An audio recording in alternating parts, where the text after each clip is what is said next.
The hello students, welcome in this video, and this video is for class 10th CBSE, and this is the 5th chapter, Footprints Without Feet.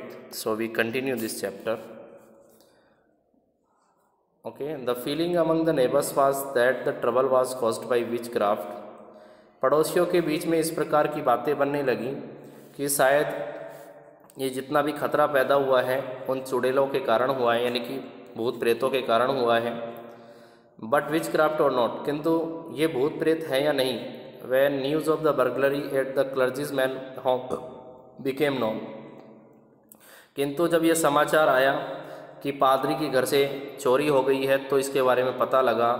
The stain scientist was strongly suspected of having had a hand in it, और जो अजनबी वैज्ञानिक था उस पर पूर्ण रूप से इस बात का शक किया गया कि शायद उसी का हाथ इसमें था. Suspicion grew even stronger when he suddenly produced some ready cash, और अचानक से संदेह उस समय बढ़ गया जब उसके पास अचानक से पैसा आ गया. Though he had admitted not long before that he had no money, और उसके बाद ये उसके द्वारा ये स्वीकार किया गया था कि बहुत समय पहले उसके पास कोई भी धन मौजूद नहीं था. The village constable was secretly sent for, गांव के कांस्टेबल हवलदार को चुपचाप बुलाया गया. Instead of waiting for the constable Mrs Hall went to the scientist, और कांस्टेबल का इंतजार किए बजाय श्रीमती हॉल सीधे वैज्ञानिक के पास गई. Who had somehow mysteriously appeared from his empty bedroom, और वह किसी तरीके से अपने खाली पड़े बेडरूम में एक रहस्यमयी तरीके से सामने आया. I want to know what you have been doing to my chair upstairs, मैं जानती हूँ कि तुम यहाँ मेरी इस कुर्सी पर बैठकर क्या कर रहे हो. सी डिमांडेड, और उसने मांग की.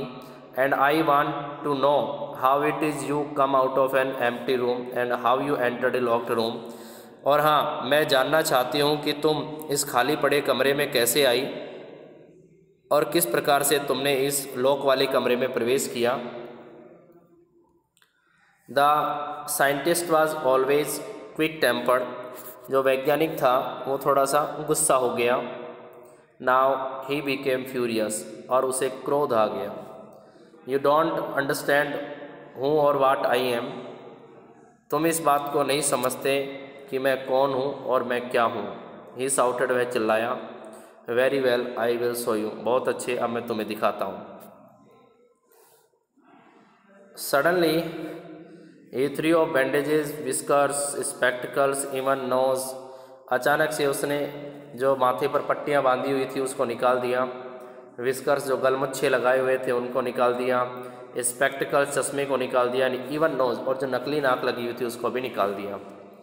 It took him only a minute to do this, उसको ऐसा करने में सिर्फ 1 मिनट का समय लगा.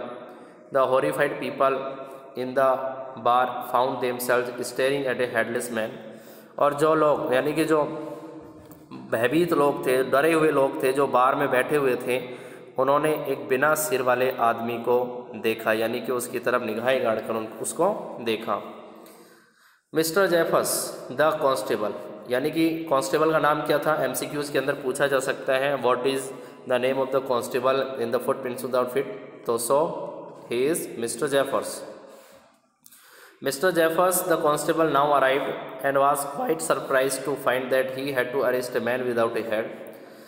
और श्रीमान जेफर्स एक हवलदार थे, कांस्टेबल थे.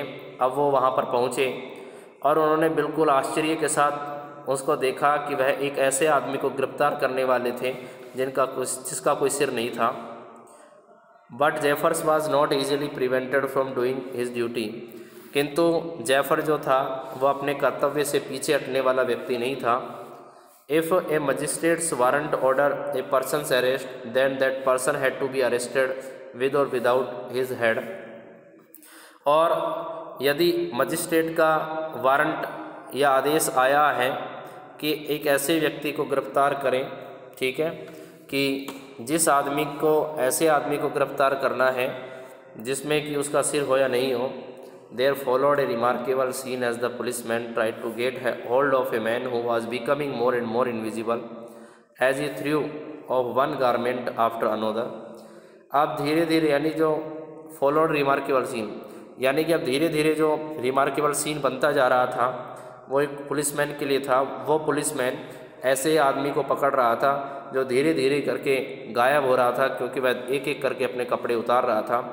Finally A shirt flu into the air, और एट लास्ट उसने यानी कि जो साइंटिस्ट था उसने अपनी कमीज़ भी उतार दी।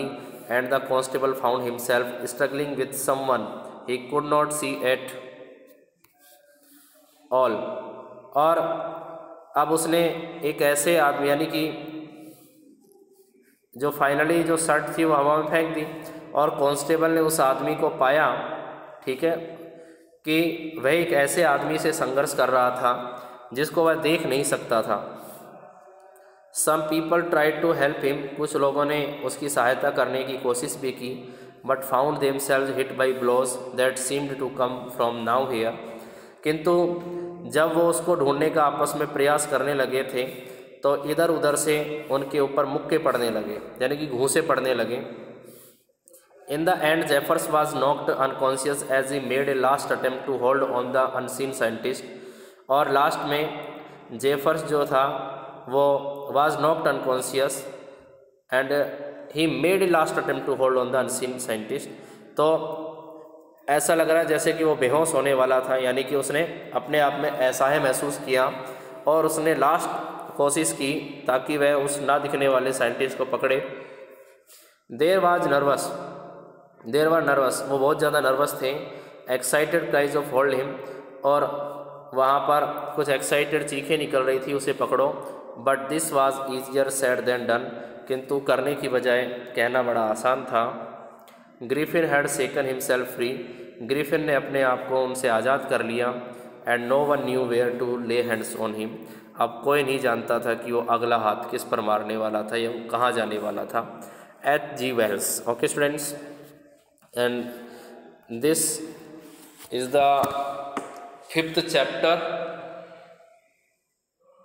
which has been completed, and now I will teach you the 6th chapter in the next video. And students, you are to aware that you have to complete your homework at time, and there will not be any extra time after the month. And you know that the examination is near, and you are to aware for yourselves. Okay, and I have sent the 7th chapter of the book First Flight. Okay, and all the rest of the questions I will send also through the WhatsApp. You are to wait. Okay, so thanks.